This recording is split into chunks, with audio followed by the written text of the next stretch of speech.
Welcome friends to Bubba 14:6 Ministries. Today we will put our thinking caps on. Oh, there we go. And I'm wearing a Cowboys hat because apparently we have a lot of thinking to do when it comes to offensive game planning.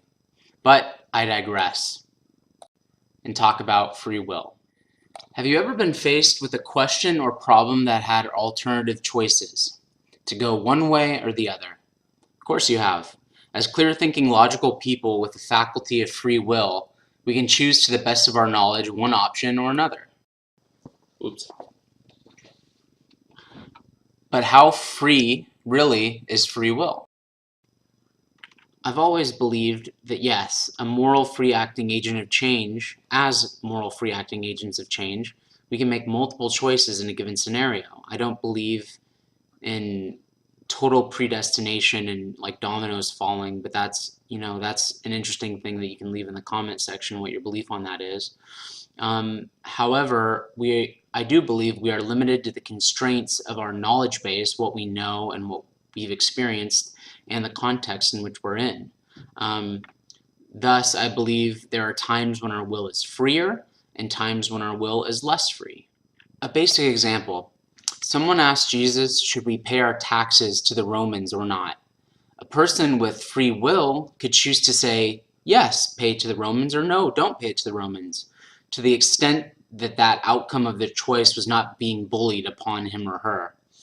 However, Jesus' answer that exposed the underlying either-or paradigm with a both-and type answer says, give to God what is God's and to Caesar what is Caesar's. He blows up the conception of going either or and says there's another third way, and someone who can therefore act with greater free will if they see the terrain of a choice that's placed in front of them and they take a helicopter's path rather than one trail or the other. That shows greater free will. So we have willpower, but certain debts and debtors shape the context of our choices. Now, I'd like to talk about what the spiritual ramifications of free will are. I believe every choice opens up a new path or further paves a beaten path, or it closes a door and sets us off towards danger in a choiceless scenario. I think the scariest thing in this world is choicelessness, a word I'm coining like helplessness. The belief that you can't choose, don't want to choose, or simply are helpless. And my hypothesis is that good choices open up to more choices, and intelligence is like a sprouting tree starting with the root and trunk of a good choice that opens up into the branches of a myriad of possibilities. Bad choices, however, start a reversal rot that starts to diminish and hamper the person into having less and less agency. I think people see faith in this latter category than in the former. To them, unity of purpose and thought is conformity to monomodalism or monomaniacal thinking, with only one thing ever on their mind.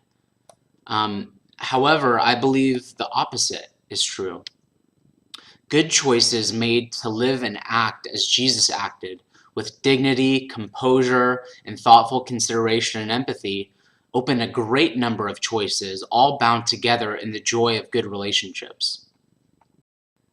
For example, I won't name names, but there's a special student in my youth group who every time we meet, we build our retinue of inside jokes, handshakes, and shared experiences. That is diversity found in oneness of attitude, a great mystery. I'll say that one more time. There is diversity found in a oneness of attitude. We both love each other and are friends, and from that friendship and that bond, a diversity of jokes and shared experiences arise. So when it comes to alternatives, I believe the Christian choice to become more choiceful rather than choiceless or less choiceful by caring about what God cares about is freeing and liberating. My history teachers used to tell me in AP Euro. Shout out to Colin. The Renaissance dreamers turned a new page away from the Dark Ages, the earlier chapter of society of religious fervor, and they turned the page away from that to the freedom of relishing the present moment in art, politics, and philosophy. But the belief I hold is that believing in heaven, and that the more you do in love on earth, the greater relationship you'll have with God in heaven, and the more choices you'll have here on earth. The more that you choose to be loving, the more that life opens itself up to you. It's like having meeting a new friend who's so interesting and curious that by meeting this person, you see the world in a whole new way. So a way of saying this is that a godly attitude will lead to godly alternatives. Another way of saying it is experimentation in love leads to expertise in love. I have a good friend who is a camera technician and a video creator for a company. He knows who he is. And he experiments with different cut shots and various lighting and scenarios and script writing, and he creates a product that's different every time.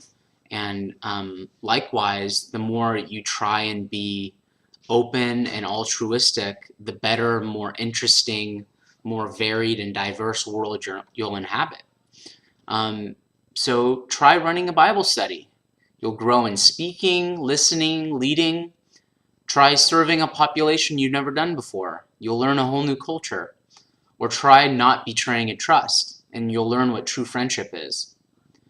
Another way of talking about building up freer will is fighting the flesh, you feed the faith. The more you fight fear and pleasure-seeking impulses, the greater composure and focus into the future you will have. And like the many hats I wore in this video, the more choices you have, the sillier and happier you can be. Anyways, remember, the world says, "What have you done for me lately?" God says, take stock in what He has done for you for eternity. God bless, and thank you for joining Bubba 14:6 Ministries.